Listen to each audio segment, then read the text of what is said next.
Dans l'assemblée des saints, assoiffé je me tiens, que ton onction descende sur moi.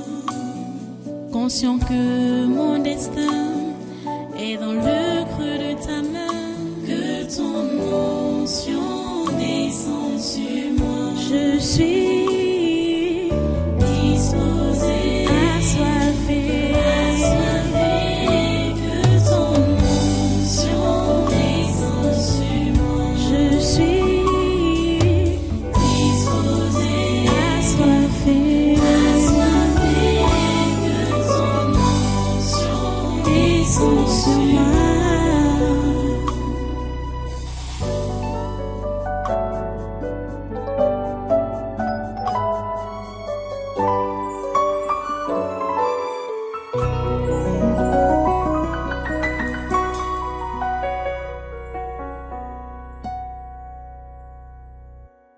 Alléluia.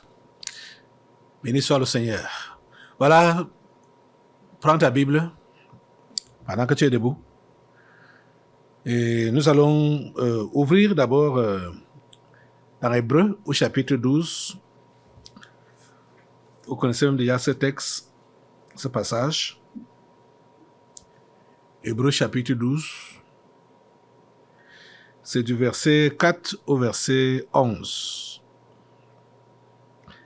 Hébreux 12, qui dit: vous n'avez pas encore résisté jusqu'au sang en luttant contre le péché.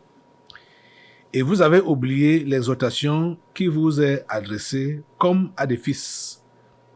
Mon fils, ne méprise pas le châtiment du Seigneur et ne perds pas courage lorsqu'il te reprend. Car le Seigneur châtie celui qu'il aime. Et il frappe de la verge tout ce qu'il reconnaît pour ses fils. Supportez le châtiment. C'est comme des fils que Dieu vous fait. Supportez le châtiment. C'est comme des fils que Dieu vous traite. Car quel est le fils qu'un père ne châtie pas? Mais si vous êtes exempts du châtiment auquel tous ont part, vous êtes donc des enfants illégitimes et non des fils. D'ailleurs, puisque nos pères, selon la chair, nous ont châtiés et que nous les avons respectés, ne devons-nous pas, à bien plus forte raison, nous soumettre au Père des esprits pour avoir la vie? Nos pères nous châtiaient pour peu de jours, comme ils le trouvaient bon. Mais Dieu nous châtie pour notre bien, afin que nous participions à sa sainteté. Il est vrai que tout châtiment semble d'abord un sujet de tristesse et non de joie, mais il produit plus tard, pour ceux qui ont été ainsi exercés, un fruit paisible de justice. Prions le Seigneur. Dieu très fort saint, nous te remercions pour ta parole de ce jour. Nous prions que tu puisses la bénir et bénir tous ceux-là qui écoutent. Donne-leur les oreilles des disciples. Donne-leur de comprendre, chacun en ce qui le concerne, exactement ce que tu as à enseigner. À toi toute la gloire et tout les honneurs. Au nom puissant de Jésus, merci parce que tu permets que nous soyons utiles, que nous puissions servir à la louange de ta gloire. À toi tous les honneurs. Au nom puissant de Jésus, j'ai prié. Amen. Prenez place dans cette présence. Et une fois de plus, soyez les bienvenus à ce congrès institutionnel de ce 22 août 2024. Avant de passer aux commentaires, aux explications de ce texte et les autres qui vont suivre, je vais d'abord vous dire qu'il existe des doctrines ou des idées ou des croyances telles que un Dieu d'amour ne peut pas jeter les humains qu'il a créés en enfer. Il y a des croyances, il y a des doctrines, des théologies qui disent ça. Donc pour dire que l'enfer n'existe pas, Dieu ne peut pas créer ces créatures étant un Dieu d'amour et il les jette en enfer parce qu'ils se sont mal comportés. ce genre de doctrine vient directement des enfers même. Directement des enfers. Et c'est donc pour faire dormir les gens dans leurs bêtises. J'ai promis qu'à partir d'aujourd'hui, je vais reprendre la série sur la vie chrétienne normale. La vie chrétienne normale. Et on voit que ça tourne autour de l'amour. C'est ça qu'on a commencé à voir depuis longtemps là. C'est-à-dire la nature de Dieu, qui est donc une nature d'amour. Il est amour. C'est cette nature-là que chaque chrétien doit développer. Mais, vous devez comprendre, je ne vais pas cesser de le dire, que l'amour n'est pas de l'indulgence. L'amour n'est pas tolérance. Non, ce n'est pas de l'indulgence, ce n'est pas le laisser aller quand on est amour. D'où déjà la lecture de ce texte qu'on venait de prendre tout à l'heure, qui nous dit que vous n'avez pas encore résisté jusqu'au sang en luttant contre le péché. Écoutez, je voudrais attirer votre attention que ce texte nous parle donc, quand on parle de châtiment, que Dieu châtie là, il s'agit de son enfant, la façon qu'il le corrige pour qu'il puisse abandonner le péché. Vous comprenez? Donc la façon que Dieu le traite pour qu'il puisse abandonner le péché. Vous n'avez pas encore résisté jusqu'au sang en luttant contre le péché. Et vous avez oublié l'exhortation qui vous est adressée comme à des fils. Mon fils, ne méprise pas le châtiment du Seigneur et ne perds pas courage lorsqu'il te reprend. Voilà. Ne perds pas courage lorsqu'il te reprend.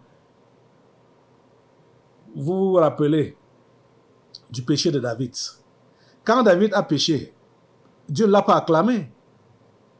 Dieu lui a pardonné, mais Dieu l'a repris. Et David, on voit que promptement, il s'est repenti. Il s'est repenti. Mais Dieu a prévu que ceux qui ne se repentent pas, et il y a des gens qui ne peuvent pas se repentir, ils ont décidé de s'égarer. Quand vous entendez par exemple de l'esprit d'égarement, parce que vous allez voir, comme le cas qu'on traitait tous ces derniers temps, que quelqu'un va faire 10 ans quelque part. Il comprend tout ce qui est enseigné. On croit qu'il est avec nous. Pourtant, la personne n'est pas là. Comprenez que celui-là, quand on va le châtier, le punir, c'est-à-dire prendre des mesures contre lui, il ne peut jamais se repentir. Il ne peut jamais se ressaisir. Il n'est pas venu pour ça. Il est venu pour d'autres objectifs. Et bon, qu'il atteigne ses objectifs ou pas, bon, il continue sa route. On n'a rien à faire avec ce genre de personnes-là. Mais ça va donc étonner certains. Par exemple, comme je vous disais dimanche, qu'il y a depuis longtemps, on est en train de faire des communiqués ici, des annonces, et il y a une annonce qui passe, un communiqué, c'est pas on peut dire communiqué ou annonce, qui passe, qui dit que les gens qui vivent dans le péché de fornication et ils ne veulent pas abandonner ça, ils ne veulent pas se repentir. Quand on va les découvrir, alors qu'ils venaient toujours ici, on dit que ne faites pas ça, ne faites pas ça, et ils sont là avec nous. Quand on va les découvrir, on va simplement et purement les mettre dehors. Bon, c'était comme si c'était des blagues. Ça ne fait que se répéter. Vous avez suivi dimanche que nous avons commencé à appliquer cela. C'est-à-dire des gens qui sont ici, là, et qui forniquent. Même si on ne vous a pas découvert, vous allez être exposés. Les filles, par la grossesse. Comme ça a été le cas de deux dont j'ai parlé dimanche passé. Osama Nadège et Laure, Flore. Si c'est Flore ou c'est qui là? Elles ont été exposées par les grossesses Et elles ne peuvent plus faire partie de cette assemblée. Ça a été annoncé dimanche. Bon. Ou certains qu'on chasse dès qu'on remarque que quelqu'un est en train de persévérer dans une bêtise, dans un mauvais comportement, on l'avertit, il ne change pas, on décide, du moins, on dit, OK, maintenant, là, tu n'as plus de place. On va dire, hey, cette assemblée est dure, le pasteur est méchant. Et on va dire comme ça, le pasteur est méchant. Il est méchant, il chasse les gens. On m'a demandé ça à la gendarmerie, comme à la police, même au tribunal. On m'a demandé, mais vous, Dieu est amour, non? Hein? Le pasteur doit rassembler, non? Il doit exhorter les gens, non? Mais comment toi, tu chasses les gens? Je leur ai dit que ça ne se passe pas comme ça. C'est parce que les gens ne lisent pas la Bible. Vous ne connaissez pas la Bible. Ce n'est pas vous qui allez m'enseigner la Bible. La Bible dit, ôtez le méchant du milieu de vous. La Bible est claire. Donc, aujourd'hui, je vais vous prendre l'exemple. Ce n'est pas tous les serviteurs de Dieu qui sont dans la Bible, ils avaient le même esprit. Il n'y a même pas d'exception entre tel et tel. Si vous parlez des apôtres, l'apôtre Paul, l'apôtre Pierre, l'apôtre Jean, l'apôtre Jacques, eux tous ont enseigné sur l'amour. Jésus-Christ lui-même a enseigné sur l'amour. Mais on voit que Jésus ne tolère pas le péché. Et Jésus ne tolère pas des écarts de comportement. Parce que Dieu a la ligne de conduite qu'il a prescrite à ses enfants. Si vous enfreignez ça, il y a des avertissements. Et vous persistez, il y a des censures qui vont tomber. Il y a des sanctions qui vont tomber. Ça, c'est clair. Donc, nous voyons, par exemple, comme l'apôtre Paul, l'apôtre Jean, il était, celui-là qu'on peut dire, l'apôtre de l'amour. C'est lui qui a beaucoup enseigné sur l'amour. Vous partez dans un Jean, depuis même son évangile, l'évangile de Jean. L'évangile de Jean, c'est lui qui a beaucoup fait ressortir l'aspect de l'amour comme nature de Dieu. Et que c'est dans cette nature-là que ses enfants doivent également fonctionner. L'amour. Mais, je voudrais vous lire certains de ses propos qui vont être étonnants. Je ne veux pas dire choquants. Étonnants. On sera étonné de ses propos. Allons par exemple dans 1 Jean, chapitre 2, 7 à 11. Alors, peut-être on peut commencer à... comme j'ai déjà introduit là, j'ai mentionné ce qui est dans les versets 3, 4 et 5 là. Commençons au verset 3. Il est dit, si nous gardons ses commandements, par là, nous savons que nous l'avons connu. Vous comprenez? Si nous gardons ses commandements, par là, nous savons que nous l'avons connu. Celui qui dit, je l'ai connu, et qui ne garde pas ses commandements, est un menteur. Et la vérité n'est point en lui. Mais celui qui garde sa parole, l'amour de Dieu est véritablement parfait en lui. Par là, nous savons que nous sommes en lui. Celui qui dit qu'il demeure en lui doit marcher aussi comme il a marché lui-même. Verset 7. Bien-aimés, ce n'est pas un commandement nouveau que je vous écris, mais un commandement ancien que vous avez eu dès le commencement. Ce commandement ancien, c'est la parole que vous avez entendue. Allons maintenant au verset... j'ai lu jusqu'au verset 7. Allons au verset 18. Verset 18 à 20 maintenant. Verset 18 à 20. C'est là que ça va ça va étonner certains qui ne lisent pas la Bible dans son entièreté. Vous voyez comment il parle de l'amour là. Bon, attends. Qu'est-ce que j'ai... Continuons d'abord. Verset 8. Je me suis arrêté au verset 7. Continuons d'abord verset 8. Toutefois, c'est un commandement nouveau que je vous écris. Ce qui est vrai en lui et en vous. Car les ténèbres se dissipent et la lumière véritable paraît déjà. Celui qui dit qu'il est dans la lumière et qui est son frère est encore dans les ténèbres. Celui qui aime son frère demeure dans la lumière et aucune occasion de chute n'est en lui. Mais celui qui est son frère est dans les ténèbres. Il marche dans les ténèbres et il ne sait où il va parce que les ténèbres ont aveuglé ses yeux. Ok. Allons maintenant dans 2 Jean. Là, je lisais dans 1 Jean, chapitre 2. C'était 1 Jean, chapitre 2, que je lisais là. Maintenant, dans 2 Jean, verset 7 à 11. Voilà. 2 Jean, verset 7 à 11. Nous lisons ceci. Car plusieurs séducteurs sont entrés dans le monde, qui ne confessent point que Jésus-Christ est venu en chair. Celui qui est tel, c'est le séducteur et l'antéchrist. Prenez garde à vous-même, afin que vous ne perdiez pas le fruit de votre travail, mais que vous receviez une pleine récompense. Écoutez, verset 9.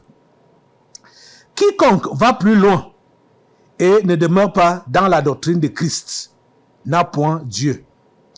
Celui qui demeure dans cette doctrine a le Père et le Fils. Verset 10. Suivez très bien. Si quelqu'un vient à vous et n'apporte pas cette doctrine, ne le recevez pas dans votre maison et ne lui dites pas salut. Car celui qui lui dit salut participe à ses mauvaises œuvres. Voilà l'apôtre de l'amour qui donne ce conseil. Ça paraît extrême, non? Ça paraît extrême. Si quelqu'un vient à vous et n'apporte pas donc la doctrine de Christ, ne le recevez pas dans votre maison et ne lui dites pas salut. Car celui qui lui dit salut participe à ses mauvaises œuvres. Vous comprenez ça? Je l'ai enseigné et je le dis, on le pratique ici à l'église. Que ceux-là qui décident de se détourner des voies de Dieu, je vous dis, n'ayez plus de contact avec eux. N'ayez plus rien à faire avec eux. Ça paraît dur. Et il y a même beaucoup de gens qui m'accusent d'être un pasteur haineux.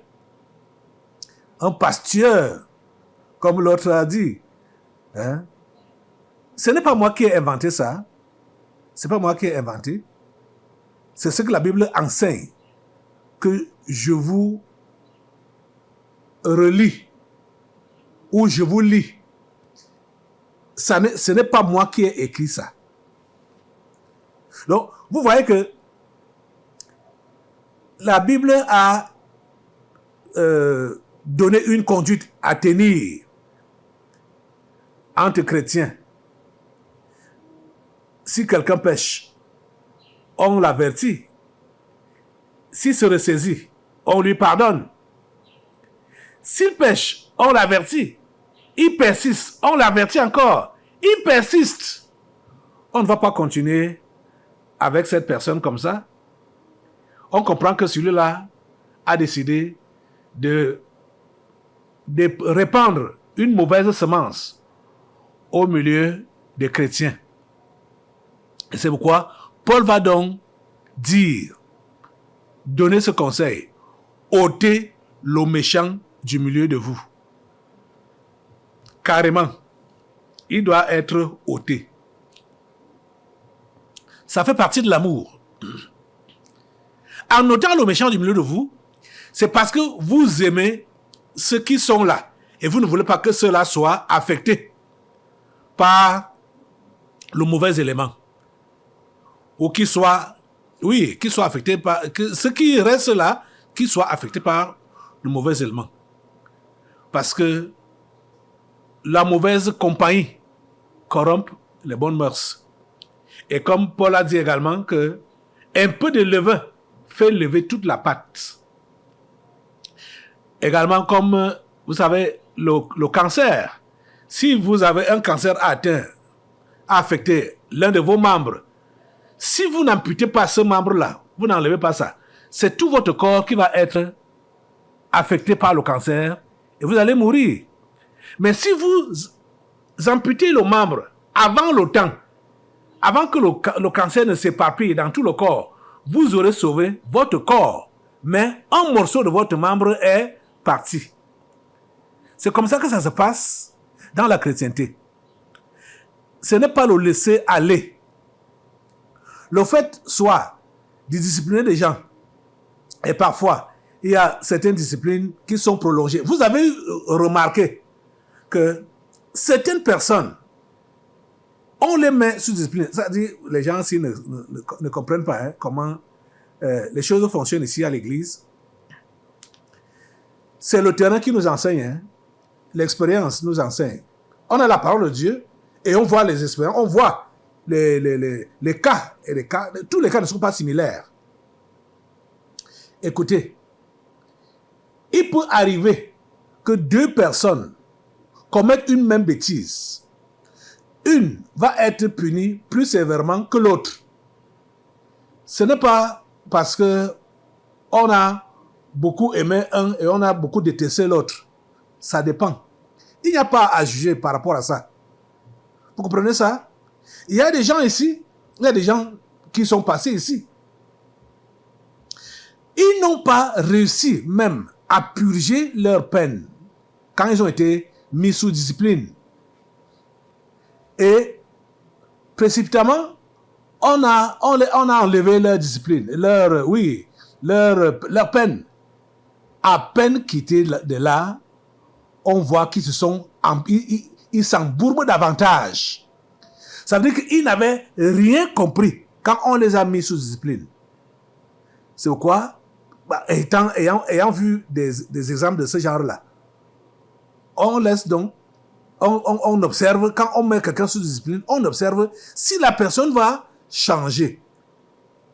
Et ceux qui ne sont pas prêts à changer, vous voyez qu'eux-mêmes prennent la clé des champs, étant sous discipline. Vous-même, vous voyez ça. Ils prennent la clé des champs. Ça veut dire que si on avait dit qu'on enlève leur discipline, c'était un temps perdu.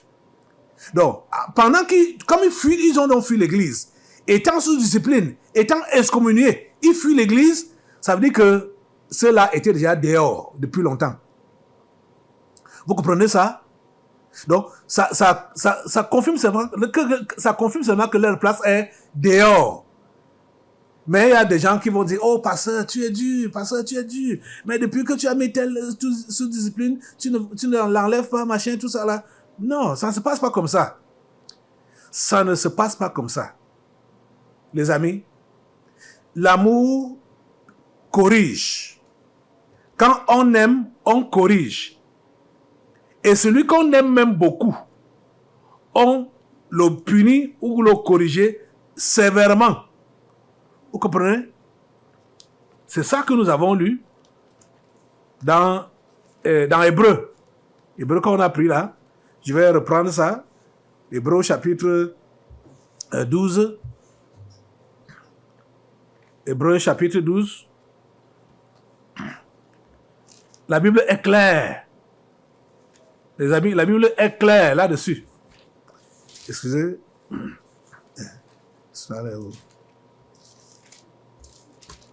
Quand on aime, on châtie. On punit. On corrige. Hébreu chapitre 12. Voici ce que nous avons lu. Je reviens sur ça au verset 4. vous n'avez pas encore résisté jusqu'au sang en luttant contre le péché. Et vous avez oublié l'exhortation qui vous est adressée comme à des fils. Mon fils, ne méprise pas le châtiment du Seigneur et ne perds pas courage lorsqu'il te reprend. Car le Seigneur châtie celui qu'il aime. Le Seigneur châtie qui? Celui qu'il aime. Et il frappe de la verge tout ce qu'il reconnaît pour ses fils. Il frappe de la verge qui? Il fouette qui? Tout ce qu'il reconnaît comme ses fils. Donc vous voyez que si vous ne voulez pas la correction de Dieu, ça veut dire que vous n'êtes pas son enfant. Ou quand on vous corrige, vous vous plaignez, vous vous lamentez, vous commencez à bavarder, à colporter, à critiquer. Ça veut dire que vous n'êtes pas enfant de Dieu, vous n'êtes pas à votre place. Vous n'êtes pas à votre place. Vous comprenez? Un enfant de Dieu, c'est que son père doit, lui-même, il doit de l'obéissance à son père et que son père doit le corriger quand il fait ce qui est mauvais. Son père doit le corriger, doit le remettre sur les rails quand il a déraillé. Vous comprenez ça? Donc, c'est clairement dit. Les amis, il ne faut pas que nous puissions ressembler à ceux qui sont là-bas dehors. Les cases, comme les démons même les ont appelés, ceux qui sont dans les cases, les faux prophètes, qui vont prétendre que quand on aime, on ne peut pas être dur comme nous, on fait ici au Tabernacle de la Liberté. Et beaucoup ont considéré que c'est l'évangile de Caleb Guatarana qui est prêché ici au Tabernacle de la Liberté. Alors que c'est l'évangile de Christ, l'évangile de Dieu, qui est prêché ici au Tabernacle de la Liberté. Comprenez ça? Alors, prenons un autre exemple. Toujours Jean là, la 3e épître, sa 3e lettre donc maintenant, 3e lettre de Jean.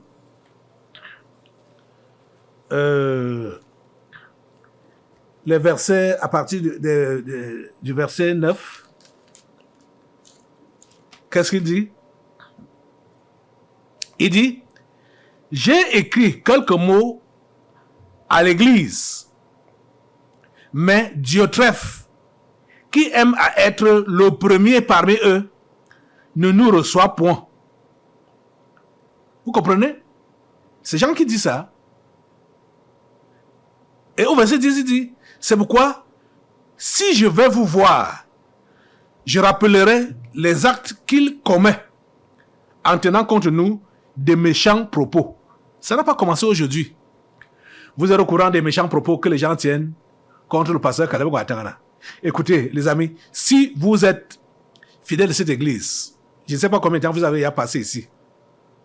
Quand vous voyez qu'on a chassé quelqu'un d'ici, ou quand vous voyez que quelqu'un a fui, ne vient plus ici, écoutez, il va raconter n'importe quoi là-bas dehors. Ça ne doit pas vous affecter. Vous devez comprendre que c'est pour lui là-bas. C'est sa nature qu'il est en train de déverser là-bas.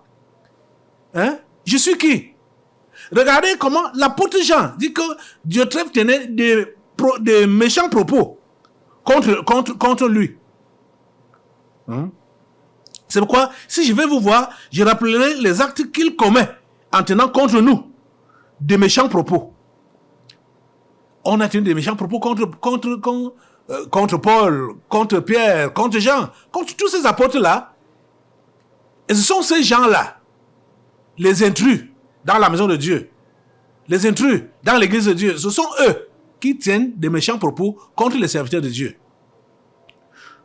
Et non content de cela, il ne reçoit pas les frères, et ceux qui voudraient le faire, il les empêche et les chasse de l'église. Vous voyez, à son époque, c'était à l'époque de Jean, voilà, c'est Diotrephe qui faisait le patron. Peut-être l'église se tenait dans sa maison.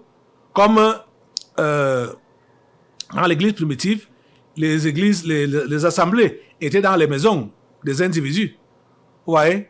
Et peut-être c'est lui qui était la personne qui avait donc offert son domicile en ce temps-là, à cette église-là, et il a pris l'église comme sa chose. Ne voulant pas recevoir les conseils des apôtres, les enseignements des apôtres, il rejetait tout ça. Qu'est-ce que nous faisons? Quand je viens ici, est-ce que je vous lis ma Bible, mon évangile? Non. Je vous lis ce que Jésus et ses apôtres ont enseigné. C'est ça que je lis. Et c'est ça que nous suivons. Ce qui a été enseigné par Jésus et par ses apôtres. Et vous voyez donc que quand on parle de l'amour, on va parler de la correction, on va parler de la discipline. Vous comprenez? Donc, quand on chasse certains éléments de l'église, c'est pour préserver le reste de l'église. Que le reste de l'église ne soit pas affecté. Ça fait depuis longtemps qu'on n'a pas vu certaines faces ici, ceux qui étaient là auparavant. Mais vous voyez que ce n'est que ces derniers temps, quand l'affaire de M. Désiré Ndogo a été évoquée, c'est là qu'on a été obligé de mettre donc au clair les autres situations ou les autres cas. Bon, c'est vrai qu'il y a des cas que je ne connais pas, il y a des gens que je ne connais pas. Peut-être que vous avez remarqué qu'ils ne sont pas là. Moi, je ne les connais pas. Mais faites-moi savoir ceux qui étaient là, qui sont partis. Bon, en tout cas, si quelqu'un même vient ici et part comme il est venu sans que le pasteur le connaisse, ça veut dire qu'il n'a jamais été ici. Ça vaut la peine même qu'on n'en parle pas. Ça vaut la peine qu'on n'en parle pas. Parce qu'ils sont nombreux qui font les tours ici, là. Et ceux qui sont venus et qu'on a eu à chasser, à mettre dehors ou à mettre sous discipline, et vous allez peut-être constater qu'ils sont partis et ils continuent à se connecter à nous dans les réseaux sociaux, soit suivre les cultes en direct, dans Google Meet. Et il ne faut pas les accepter.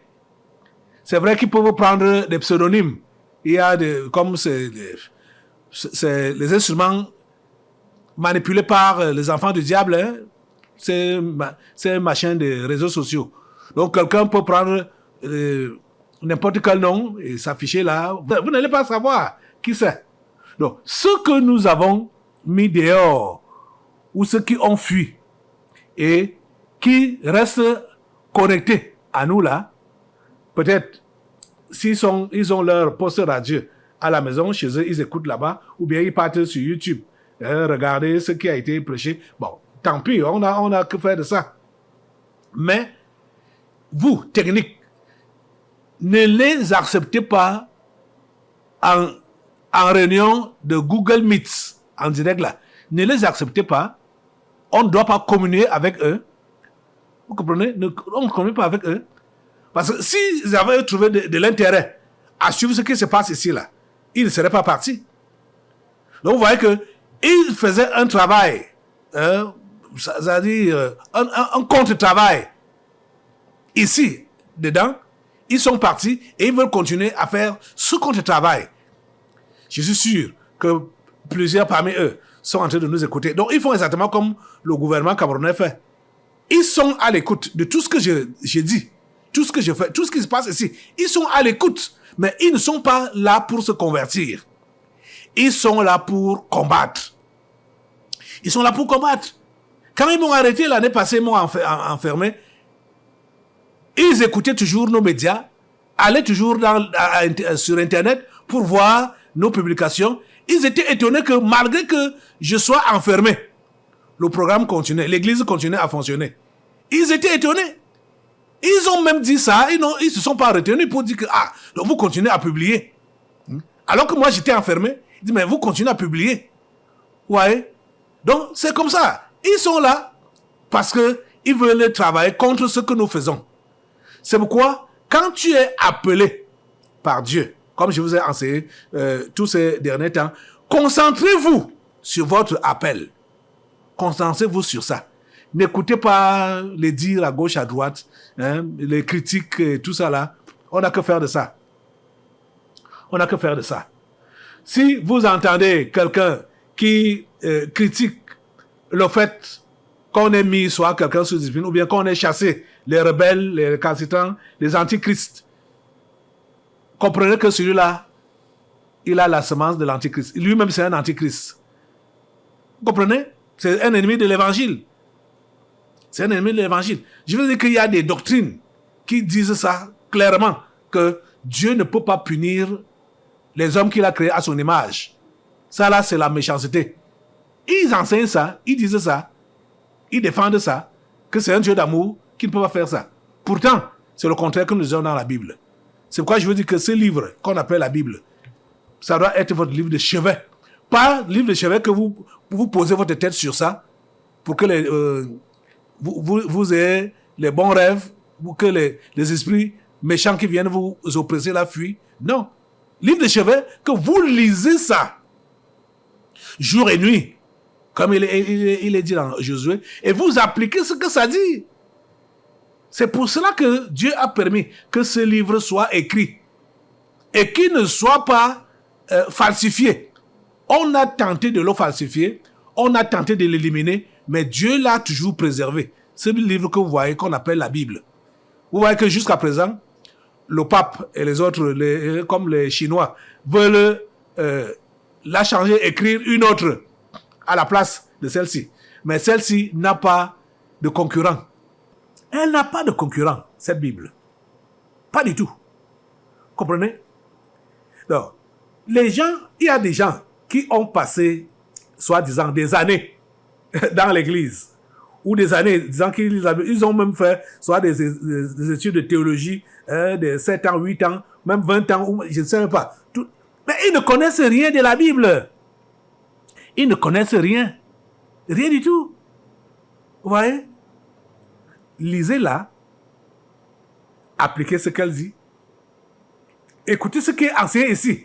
Allez confronter ça avec votre exemplaire que vous avez à la maison. C'est-à-dire, les enseignements bibliques que je vous donne ici, là, les jeudis et les dimanches, et pendant les séminaires, allez confronter ça avec votre Bible que vous avez à la maison. La version Louis II. Allez confronter ça. Ou ceux qui sont anglophones, c'est King James Version of the Bible. Allez confronter ce que j'enseigne avec ces versions de la Bible là. Vous verrez que c'est la même chose. On vous a voilé la parole de Dieu pendant longtemps. La vie chrétienne normale demande, exige qu'on soit strict. L'amour est strict. L'amour est sévère. Vous comprenez? Et c'est ça que nous devons appliquer. Sans écouter des faux commentaires à gauche et à droite. Comprenez ça? Levez-vous pour la prière.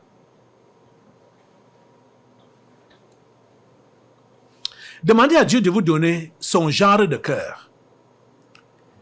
Parce que déjà même, si vous n'avez pas vraiment le genre de cœur de Dieu, vous ne pouvez pas savoir ce qui est mauvais pour les âmes que vous voulez sauver.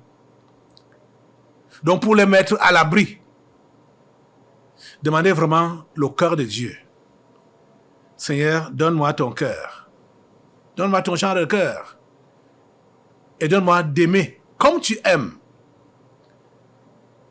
Donne-moi de te comprendre. Au nom de Jésus. Et donne-moi de bien comprendre ta parole. Au nom de Jésus. Amen. Prenez place. Nous allons maintenant passer aux délivrances prophétiques. Oui, dimanche, nous allons continuer à enseigner toujours sur la vie chrétienne normale. Et avec d'autres exemples de ce que nous avons commencé aujourd'hui. Dans l'assemblée des saints, assoiffé je me tiens, que ton onction descende sur moi.